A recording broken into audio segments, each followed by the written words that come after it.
جو عورت بات بات پر ہنستی ہو اس کا مطلب ہے کہ وہ اندر سے بہت اکیلی اور چاہت کی طلبگار ہے۔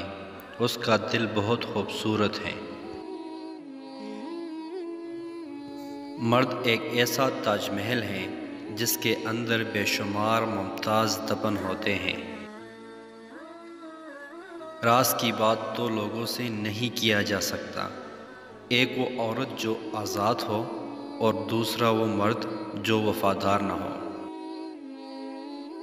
جب بے وفائی ثابت ہو جائے تو انتظار خود بخود ختم ہو جاتا ہے۔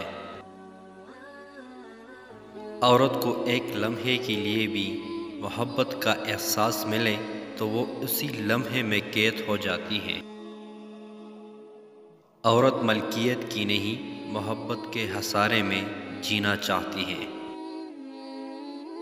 اگر محبت تمہارا سارا بوجھل فن ختم نہ کر دے تو وہ خود تمہاری زندگی کا ایک ناقابل اعتبار اضافی بوجھ ہے۔ لا حاصل کا تمنا ایسا ہے جیسا کوئی بچہ تتلی پکڑنے کی کوشش میں گھر سے بہت دور نکل جاتا ہے۔ عورت کو اگر وقت، محبت اور عزت دی جائے تو وہ جان دے سکتی ہے مگر کبھی بے وفائی یا دھوکہ نہیں دے سکتی۔ سچی محبت ہی تو مشکل وقت میں ساتھ دیتی ہے۔ ہاتھ وہی چھوڑتے ہیں جو نبھانے کے قابل نہیں ہوتے۔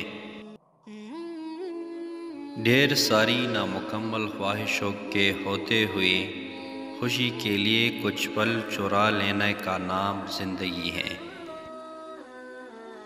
قد سے عورت کی پہچان۔ جس عورت کا قد چھوٹا ہو اس کی طبیعت میں تیزی ہوتی ہے۔ جس عورت کا قد بڑا ہو وہ خوش مزاج ہوتی ہے۔ جس عورت کا قد نارمل ہو وہ عقل مند اور ہوشیار ہوتی ہے۔ اگر آپ نے ابھی تک ہمارا چینل کو سبسکرائب نہیں کیا تو ابھی کر لیجئے اور اس ویڈیو کو لائک اور شیئر کیجئے۔ Thank you for watching.